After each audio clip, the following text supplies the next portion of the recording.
Gold trusted gold buyers మీరు తాకట్టు పెట్టిన బంగారాన్ని విడిపించి ఈ రోజు ఉన్న మార్కెట్ ధరకు కొనబడను. రేణిగుంట పక్కన.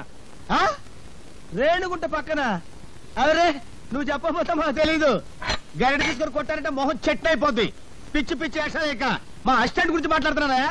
తిరుపతి ఏంటంటే ఎక్కడ తెచ్చావురా? పిడిపికి తోంటే వెళ్ళాను. పీడే అదే తిరగలి పిడి ఏమండే ఇన్నాళ్ళ నుంచి డబల్ డ్యూటీలు చేస్తున్నాను కదా, జీతం మీద తెచ్చుకో. పోలేరా, చాలా కష్టపడి పని చేస్తున్నావు కదా. రే మన పాత పద్ధతి ప్రకారం నిన్ను ప్రశ్న వేస్తాను రా. ఆ ప్రశ్నకు నువ్వు సరిగ్గా సమాధానం చెప్పావనుకో నీ నెల జీతం పెంచుతాను. తప్పుడు సమాధానం చెప్పావనుకో నెల జీతం కట్టు. అయ్య బాబాయ్, మళ్ళీ ఎవరు మగం చూసానేమో. అడగండి, జాగ్రత్తగా విను. ఒక సెంటర్ లో ఒక చోట గాంధీ గారి విగ్రహం ఉంది, దాని పక్కనే నెహ్రూ గారి విగ్రహం ఉంది. ఒక కాకొచ్చి నెహ్రూ గారి తల మీదనే వాలింది, గాంధీ గారి తల మీద వాళ్ళ ఎందువల్ల? అర్థమైంది. ఏంట్రా? ఏముందండి, గాంధీ గారి నెత్తి మీద జుట్టు ఉండదు, వాళ్తే కాలు దారి పడిపోతానని భయపడి టోపీ ఉన్న నెహ్రూ గారి నెత్తి మీద వాలింది. అక్కడే కళాయిలో కాలేశావు. ఇది మీరు చెప్పండి చూద్దాం. గాంధీ గారి చేతిలో కర్ర ఉంది కాబట్టి నీ నెల జీతం కట్టు. చూసుకో, పని చూసుకో. గురుగారు నెల జీతం ఎట్టకు పోయింది, కనీసం అప్పని ఇప్పిస్తాను, ఇంటికి పంపించుకోవాలి. అప్ప నా జీవితంలో అప్పు అరువు ఎవరికి ఇవ్వనరా. అనవసరంగా రూపాయి అప్పు ఇవ్వను, అనవసరంగా ఒక అప్పుటి అరువు పోయాను. ఎందుకా అదిగో వస్తున్నాడు. ఎవరు? ఏం చేస్తాడా? ఊరికి అప్పారు కదా, ఆ రోడ్డుకి డబ్బులు లేడు. తెలుసుకోండి. రమ్మను. వస్తున్నాడు బాబు. నిన్నే బాబు. ఏంటి బాబు? అరడాజన్ ఇడ్లీ, అర కేజీ ఉప్మా, పెద్ద పెసర, మినీ మినప పట్టుకురా బాబు. అలాగే. డబ్బులా? లక్ష్మీ సరస్వతులు అక్కా చెల్లెళ్ళు పుష్కలంగా ఉన్నాయి, పట్టుకురా బాబు. అరే అరికేం కావాలి చూడు. శుభ్రంగా తిన్నావు కదా, డబ్బులు బాబు. డబ్బులా? బిల్లు ఎంత బాబు? 30 రూపాయలండి. 30 రూపాయల? 30,000 రూపాయలు విలువ చేసే సరస్వతిని సమర్పిస్తాను. పిచ్చివాడు. సరస్వతి? అవును. ఆవిడెవరు? ప్రకృతి కవిత. గాలి వీచును, గాలి వీచును, ఓహో, చెట్లు పూయును, చెట్లు పూయును, అయ్య బాబాయ్, నిప్పు కాలును, నిప్పు కాలును, నదులలో, ఎందులో? నదులలో నీరు ఉండును, నీరు ఉండును, నీరు ఉండును, నీరు ఉండును. అరే నల్లోడా, ఇట్రారా. ఏంటంటే గురుగారు, ఇది నీకు ఎంతకాలం నుంచి తెలుసురా? చాలా కాలం నుంచి తెలుసు గురుగారు. మరి నాకెందుకు చెప్పలేదురా? మరే పిడి ఊడిపోయింది. తిరుపతి, అదేంటి అలా కొట్టుకుంటున్నారు? పిడి ఊడిపోయింది, ఎవరు బిగిస్తారు? నేను వస్తున్నాను, ఉండండి. చంపుతాను. నువ్వు పదవే, పద. సరిగ్గా సమయానికి వస్తుంది చదువుతాయి. నీ చేతనేమైతే. అమ్మా సీత, మీ అన్నయ్య ఫ్యాక్టరీకి వెళ్ళాలమ్మా, ఓ బిందె పట్టుకోనా? అలాగే అక్క. సీత, పిల్లలు స్కూల్ కి అర్జెంట్ గా పంపించాలి, ఓ బిందె నేను పట్టుకోనా? అలాగే. భరతను ఇది చదివావా? దొంగలు రైలు ఇంజనే కొట్టేశారట. రైల్వేలు ప్రజల ఆస్తులు అని మంత్రి గారు స్టేట్మెంట్ ఇచ్చుంటారు, దాని దొంగలు చదివి ఉంటారు, కాజేశారు. నో తప్పు.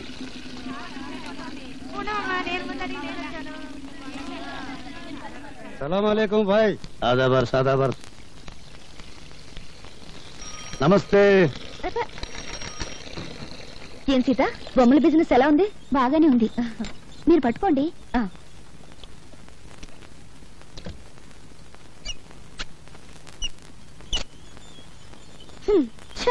నేను బకెట్ పెట్టగానే నీళ్లు ఆగిపోయాయి. సిటీలో నీళ్ల సమస్య మీద పేపర్లో రాస్తాను. సారాయి వద్దని మీ ఆడలు గొడవ చేస్తారా? మేము నీళ్లు లేకుండా చేశాం. లంగాలు కాదు, రిబ్బన్లు ఉతుక్కోవడానికి కూడా లేకుండా చేస్తాం. అమ్మా అమ్మా, ఆకలిస్తుంది, అన్నం పెట్టవా? మనిషి నిద్రలేచి పళ్ళు తోమగానే కూడో కూడు కూడు అని అరుస్తాడు గాని పేపరో పేపర్ పేపర్ అంటాడా? కూడు తిన్నాక పనో పని పని అని అరుస్తాడు గాని పేపరో పేపర్ పేపర్ అని అంటాడా?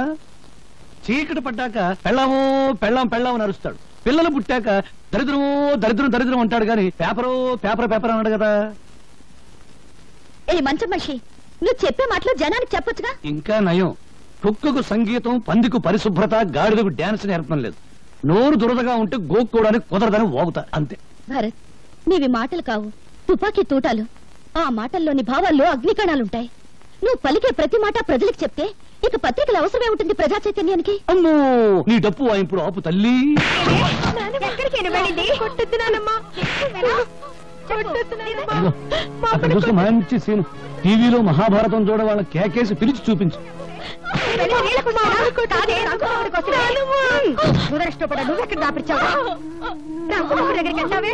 మా అమ్మని చంపేస్తుంది.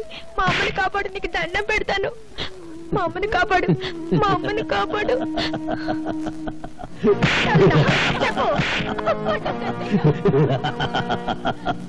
చూడు, ఈ రోజు నాకు దండం పెట్టావు, వెళతాను, కాపాడుతాను. రేపేంటి, కొట్టినప్పుడల్లా మీ అమ్మని ఎవరొచ్చి కాపాడతారు? అందుకని మీ అమ్మని నువ్వే కాపాడుకో. నేనా? నేను చిన్నోని కదా. ఎలా? నువ్వు ఎప్పుడైనా ఎలక్ట్రిక్ బల్బును పగలగొట్టావా? పగలగొట్టాను. ఇంక లేట్ ఎందుకు? మీ అమ్మని తలుచుకో, రాయి తీసుకో, ఆ రాక్షసి తల ఎలక్ట్రిక్ బల్బ్ అనుకో, గురువు చూసి పట్టును కొట్టు. వెళ్ళు వెళ్ళు.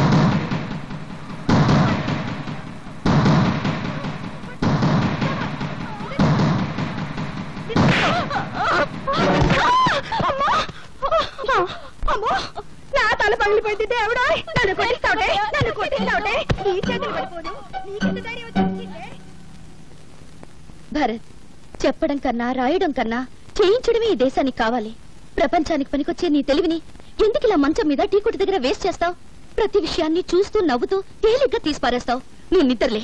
నిద్రపోతున్న సొసైటీని నిద్రలేపు. అమ్మో, నిద్రలేపు నిద్రలేపు అని డప్పు వాయించుకు భారతనారి. నన్ను వదిలి బ్రెడ్ బెడ్ తప్ప నాకేమీ తెలియదు. నీకు దండం పెడతాను. గాంధీ బోస్ లెవెల్కు వెళ్ళాలని నాకు లేదు. తొందరపడే లెవెల్కు వెళ్ళినా నా శిలా విగ్రహాలు పెడతారు. కాకులేసే రెట్టు దురుచుకుంటూ బ్రతకాలి. నీ కాళ్ళ దండం పెడతాను. నన్ను వదిలి. నీకేమైనా పిచ్చి పట్టిందా? ఇదెక్కడ డప్పురా బాబు. సొసైటీ నన్ను బాగు చేయమంటుంది. చీపురు పెనాయిలో పెట్టి కడగడానికి అదేమైనా కక్కస్ దొడ్డే సర్కస్ కంపెనీ గాని. ప్రశాంతంగా బ్రెడ్ తిని టీ దాని. నమస్తే. నమస్తే నమస్తే. నమస్కారం మేడం. చేతులు బ్యాలెన్స్ పెట్టారన్నమాట. పాపం అన్యాయం నిద్ర లేపాలని ఏదో రాశావు. పెన్నుంది కదా, కానీ నిద్ర లేచింది ఎవరు? అన్యాయం చేసేవాళ్ళు. ఓహో, మున్సిపాలిటీ వారి ఆసుపత్రి.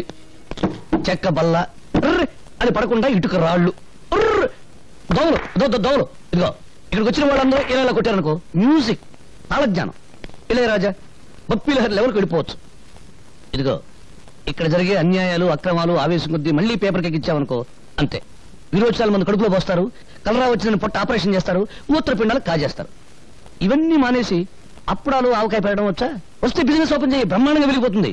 నువ్వు ఇక్కడికి వచ్చింది నేను ఎలా ఉన్నానో చూడ్డానికా, ఎగతాళి చేయడానికా? పెన్ను గన్ను కాదు అని చెప్పడానికి వచ్చాను. ఆ 5 స్టార్ హోటల్ పక్కన మురికిపేట నీ కృషి వల్ల క్లీన్ గా ఉంది. ఓ 2 కుక్కలు, 10-11 పందులు ఫ్యామిలీస్ పెట్టాయి. మంచి ప్లేస్ చూపించినందుకు అవి నీకు థ్యాంక్స్ చెప్పన్నాయి. నువ్వేం మాట్లాడుతున్నావో నీకు తెలుసా? నీకు తెలిస్తే చాలు. అరే అదేంట నిలబడ్డావు? రా కూర్చో, అసలు విషయం చెప్పు. Actually, the problem is చెప్పు. తెలుగులో మాట్లాడు. అసలు విషయం ఏమిటంటే వీడి లవర్ ఊటికి వెళ్ళింది. వీడు అక్కడికి వెళ్ళాలి. వయసు వచ్చిన బాడీలు కదా, అందుకని. అర్థమైంది. మీరు వచ్చింది అద్దె కోసం, అంతేగా? అద్దె పదవులు పోయిన మంత్రులే కొంపల లక్షల్లో అద్దెలు బాకీలు ఉన్నారు. పాపం నువ్వెంత తీసుకోండి పళ్ళు తీసుకోండి. డబ్బు కోసం వచ్చి మళ్ళీ ఇవెందుకు? నువ్వేమో 3 సంవత్సరాలు అద్దె బాకీ. ఈ హాస్పిటల్లో పెట్టే తిండి తిని నువ్వు తొందరగా పైకి పోతావు మాకు భయంకరమైన నమ్మకం. అందుకని ఆ పళ్ళు తిని మా బాకీ మాకు ఇచ్చేస్తే మేము తొందరగా వెళ్ళిపోతాం. నేను ఈ స్థితిలో ఉంటే పోతానని అనుమానం, అద్దె పోతుందని భయమా? Get out! Get out from here! India పరిస్థితి అసలే బాగోలేదు. ఏ కాయలో ఏ బొమ్మ ఉందో తెలియదు. ఈ పేపర్ పులికి ప్రేమ తెలియదు, పెళ్లి తెలియదు. పువ్వులకు బదులు పళ్ళు ఇసురుతుంది. అన్నయ్య, పాప మమత ఊటీలో నా కోసం. స్పీడ్ వద్దు. భక్తి పెంచడానికి భారతదేశంలో గుళ్ళెన్నున్నాయో, డబ్బు సంపాదించడానికి బేవరస రూట్లెన్నున్నాయి. అది చెప్తాను. 1 10 10కి 100 100కి 1000 చక్రం తిరుగుతుంది బాబు. ఆగిపోతుంది బాబు, ఆగిపోతుంది. నుండి ఇక్కడే ఉంటే రాంగ్ అడ్రస్ అంటే మరి డబ్బులు 11 మీద ఆగిపోతుంది. అరే 12 మీద బాబు. అయ్యో 16 మీద ఆగిపోయింది బాబు. బ్యాడ్ లక్ బాబు. నెక్స్ట్ టైం బెటర్ లక్ బాబు. కమన్ బాబు, డబ్బులు బాబు, డబ్బులు. అరే నెక్స్ట్ టైం ట్రై చేయ బాబు. నెక్స్ట్ టైం ఏంట్రా గుడ్డి నాకుండే? అర్ధరాత్రికి గుడ్డటం ఏంట్రా? సింగిల్ కన్తో జనాన్ని మోసం చేస్తున్నావా? నాదే సింగిల్ కన్ను కాదు, డబుల్ కన్ను. కావాలంటే చూసుకో. నీ డబుల్ కన్నులో ట్రబుల్ ఏదో ఉందిరా. ఒకటి కోటప్పకుండా చూస్తుంటే ఇంకొకటి మంగళగిరి గాలిగోపురం చూస్తుంది. నా కన్ను నా ఇష్టం. అడగడానికి నువ్వెవరు? హలో, ఆయన ఎవరా? ఆయన ఈ సిటీలోనే పెద్ద కంటి డాక్టర్. పేరు డాక్టర్ గుడ్డిమాలోకం. మీరు డాక్టర్ గుడ్డిమాలోకం గారా? Sorry sir. నిజంగా నా 2 కళ్ళల్లో ట్రబుల్ ఏమన్నా ఉందా? నా కళ్ళల్లోకి నీ కళ్ళు పెట్టి సూటిగా చూస్తున్నా నేను చెప్పినట్టు నువ్వు చేస్తున్నావు కరెక్ట్ గా 4వ నెంబర్ మీద గోలీ ఆగేటట్టు చక్రాన్ని తిప్పుతున్నావు ప్రసాద్ ఈ 500 4వ నెంబర్ మీద కట్టు చక్రాన్ని తిప్పు 4 మీద 500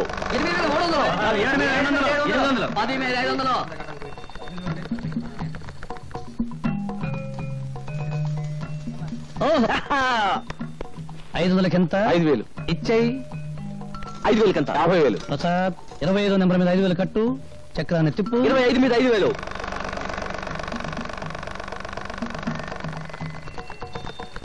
50,000 వచ్చేసిందన్నయ్య 50,000 ఇచ్చేసాయి థ్యాంక్స్ అన్నయ్య తమ్ముడు నేను ఎవరి దగ్గరికి వెళ్ళిపో ఓకే ఏం చుట్టూ బయట కూర్చున్నావు నైనా రావణాసురా తమ్ముడు విభీషణుడు ఎక్కడ నైనా? ఊటీ వెళ్ళాడు పుష్పక విమానంలో వెళ్ళాడా, ఆర్టీసీ బస్సులో వెళ్ళాడా నైనా? దేని మీద వెళితేనే నిన్ను కోటీశ్వరుని చేయబోతున్నాడు. కోటీశ్వరుని కాదురా, మీరిద్దరు కలిసి నన్ను రోటీశ్వరుని చేస్తారు. నడు చుడు నడు నడు. నాకు 5,000 రూపాయలు త్వర పెడతారా? నీ బొర్ర పెంచడానికే త్వర పెట్టి ఉన్న బొర్ర చాలు. నువ్వు నా మంచానికి పట్టిన నల్లివి, వాడు నా ఒంటి మీద వెళ్ళ దోమ. మీరిద్దరు కలిసి నా నెత్తురు తాగుతారా? నడు నడు. ఇప్పటికి ఆలస్యం అయిపోయిందిరా. ఒక్క నిమిషం కూడా నువ్వు నాకు ఒప్పడం ఉండడానికి వీలేదు. నడు. విన్నావు? నాకు చెవులు లేవు, ఉన్నా వినపడవు, అవి చెడిపోయాయి. నడు నడు. జిడ్డు పోయేటప్పుడు కట్టుకుపోతావా? స్వర్గంలో దుకాణం పెట్టి వడ్డీకి తిప్పుతాను. నా డబ్బు నా ఇష్టం. సరే గాని ఈ నెల నా పోలీసు మామూలు పడే. ప్రతి నెల అద్దె వసూలు చేసుకొచ్చి పోలీసు మామూలు పట్టుకుపోతా ఉంటావు. తిండి నాది, బట్ట నాది, నిద్రపోయే మంచం నాది, పళ్ళు తోముకునే పేస్ట్ నాది, ఒళ్ళు రుద్దుకునే సబ్బు నాది, చివరకు నువ్వు దమ్ము కొట్టే బీడీ నాది. అయినా డబ్బంతా ఏం చేస్తున్నావురా? పైగా ఈ దరిద్రపు గడ్డం తీయవు, గుడ్డలా మంచి వేసుకో. ఎప్పుడు చూడు ఆ కుక్కి మంచం, ఆ టీ కొట్టు. జీవితం అన్నాక అనుభవించాలిరా. ఇందాక చూసావు కదా, అలాగా కనీసం దాన ధర్మాలు చేయాలిరా. ఇదిగో జిడ్డు, జిడ్డు అను బడ్డు అను నేనే ఇవ్వను. ఇవ్వవా? ఇవ్వను. ఒక్కసారి ఫ్లాష్ బ్యాక్ వెళ్ళు. పెద్ద బండరాయి, ఆ రాయికో తాడు, తాడుకు నీ కొడుకు, పెద్ద బావి. అబ్బా, ఈ మేకొకటి దొరికిందిరా కొట్టడానికి. ఇక్కడ ఇక్కడ కొట్టకూడదు. ఇక్కడ చిన్న మెదడు ఉంటుంది. ఇది దాన్ని జంక్షన్ బాక్స్ అంటారు. అక్కడ కొడితే మనిషి చచ్చిపోతాడు. నాకు తెలుసు, ఇంతప్పటి నుంచి కొడుతున్నాను. నువ్వు చచ్చావా? నువ్వు చచ్చినా చచ్చావు, నన్ను మాత్రం చచ్చుతున్నావు. కడు మూసుకో. 700 తీసుకో. నాన్న వీడొకడు డబ్బు కనపడగానే డింగుమంటూ ప్రత్యక్షం అవుతాడు. జిడ్డు కుర్రవాడు కదా, ఏదో ఖర్చులుంటాయి, ఇచ్చి. నువ్వేం డోలు కొట్టక్కర్లేదు, మాకు తెలుసు.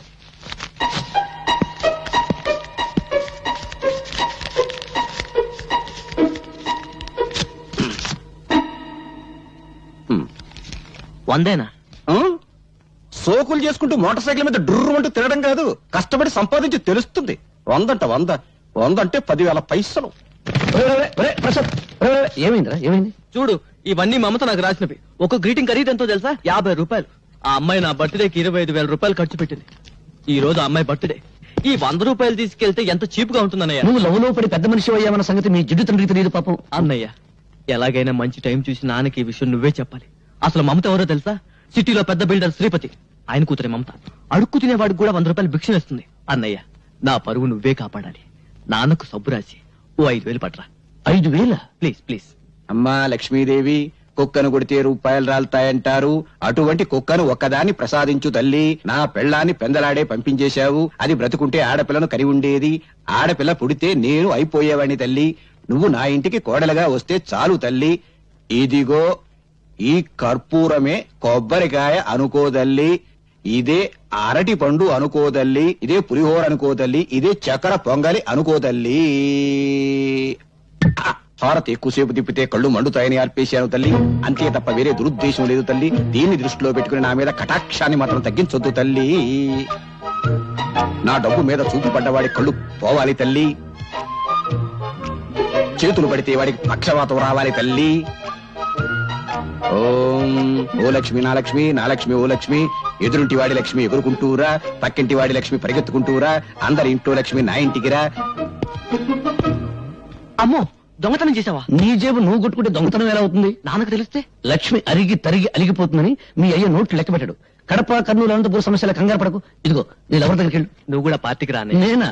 ఎంగిలి బీడి సింగిల్ టీ గాని నాకెందుకు చెప్పు. సూర్య 5 స్టార్ హోటల్ పక్కన చాలా కాలంగా ఖాళీగా ఉన్న స్థలంలో గుడిసెలు వేసుకుని ఉంటున్నామమ్మా. కానీ హోటల్ పక్కనే మేము ఉంటే న్యూసెన్స్ గా ఉంటుందని మమ్మల్ని లేపేయడానికి చూస్తున్నారమ్మా. ఆ హోటల్ పార్ట్నర్స్ బిల్డర్ శ్రీపతి, అధికార పార్టీ మంత్రి సంతోషం, ప్రతిపక్ష నాయకుడు ఆవులయ్య.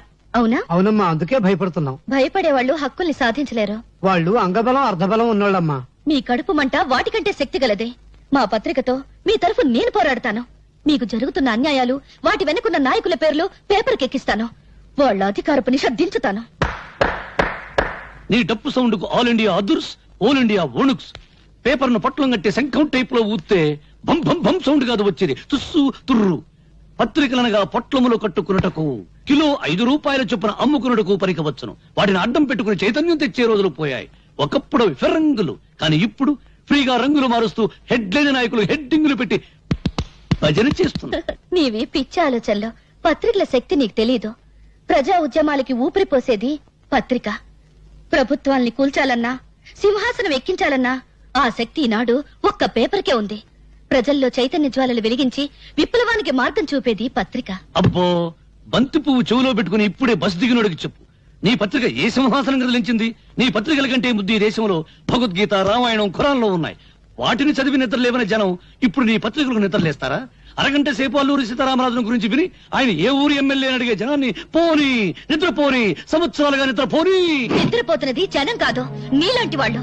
తెలివుండి 10 మందిని ఒకటి చేసి దోపిడీ మీద దాడి చేయించే శక్తి ఉండి నిద్రపోతున్నారు. నీకు చేతనైతే నువ్వు నిద్రలే, వీళ్ళకు అండగా నిలబడు, వీళ్ళలో చైతన్యం తీసుకురా. అమ్మో, డప్పు వాయింపుడు డగడంగడంగనక్క ఆపు పేపర్ పులి. నిద్ర లేపేది బ్రతుకున్న వాళ్ళను గాని చచ్చిపోయిన వాళ్ళను కాదు. వీళ్ళలో ఒక్కడైనా ఎవడైనా బ్రతుకున్నాడా చైతన్యం తేవడానికి? ఎన్నికల వాగ్దానాలు విని ముద్రేసి మందేసి పడిపోతారు. ఇప్పుడు ఆ మందు మన ఆంధ్రాలో లేదనుకో, వెళ్లేది ఏ పార్టీ మీటింగ్ కో వారికే తెలియదు. 10 రూపాయల కిరాయి ఇస్తే చాలు లారీలు ఎక్కుతారు, పులిహోర పొట్టాలు చేతికిస్తే జై కొడతారు. బట్టతల మీద జుట్టు రప్పించగలం, తీవ్రవాదులకు బౌద్ధ మతం చెప్పగలం, నాస్తికుల చేత హరేరాం భజన చేయించగలం. అంతేగాని జీవితంలో వీళ్ళను బాగు చేయలేం, చచ్చినా బాగు చేయలేం. ఎవరో వస్తారని, ఏదో చేస్తారని ఎదురు చూసి మోసపోకుమా, నిజం తెలిసి నిద్రపోకుమా. అడగడంగడంగనక్క